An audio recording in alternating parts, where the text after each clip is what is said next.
Managing the swine production flow on the farm involves organizing the production to minimize deviation in batches.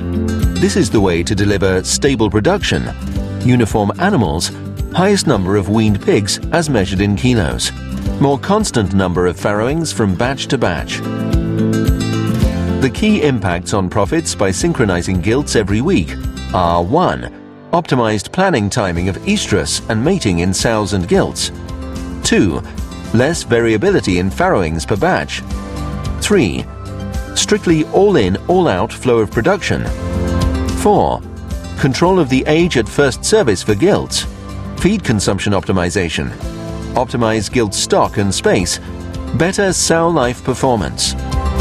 5. Better utilization of the farrowing crate. 6. Less variability in the number of mating gilts per week.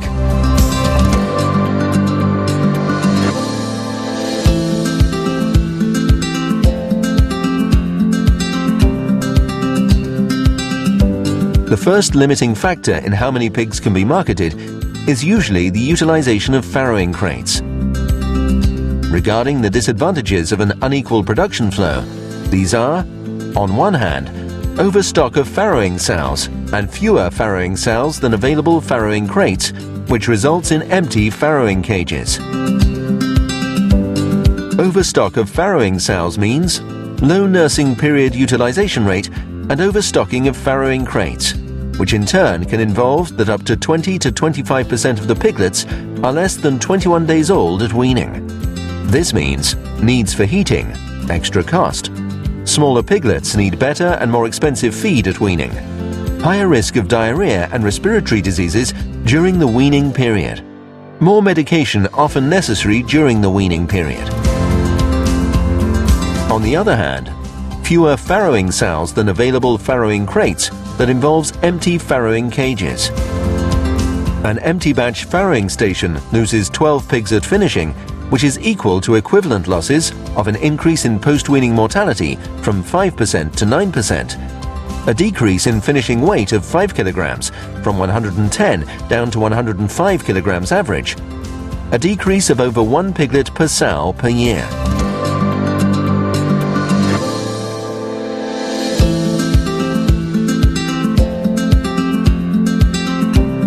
Synchronizing with Altracin means that every week we obtain a more optimized planned timing of estrus and mating in sows and gilts, a more systematic way to approach the management of gilts and the services unit, better management and better results.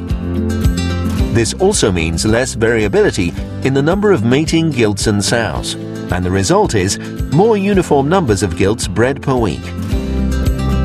In this graph, we see an SPF 1170 sow farm with a weekly farrowing cycle started synchronization of gilts using Altracin in October 2012. The reasoning was to avoid weeks with too many weaned piglets due to uneven availability of gilts in heat every week and to harmonize the age of gilts at first service. Synchronizing with Altracin every week allows a more homogenized flow of matings every week. In this graph, we can see the reproductive outcomes on a farm before and after the synchronization of heat in gilts using Altracin. The fact of synchronizing heat in gilts causes a more homogeneous and uniform flow of farrowings, thus improving the occupation of farrowing cages and weekly management in the farrowing room. Synchronizing with Altracin every week increases the number of piglets weaned per litter and batch. Piglets are more uniform at weaning related to age and weight, which involves improves utilization of the weaning unit, no overstocking, all piglets are of similar age and weight, more homogeneous immune status within the population, fewer problems with respiratory and enteric diseases. Synchronizing with Altracin offers control of the age at first service in gilts. Control of age at first service in gilts by synchronizing with Altracin allows farm management to control and reduce the non-productive days in the gilts during puberty. Focusing the first service on the second or third heat of the gilts ensures a better life performance of the sow. Less non-productive days means a reduction of feed consumption on the farm and better efficiency of the herd.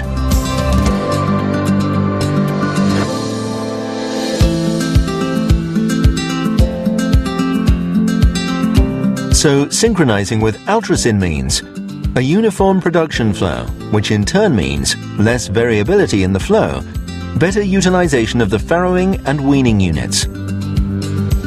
Also, the control and optimization of the gilts at first service, which allows optimum age at first service, less non-productive days and feed consumption optimization, optimize gilt stock and space, better sow life performance.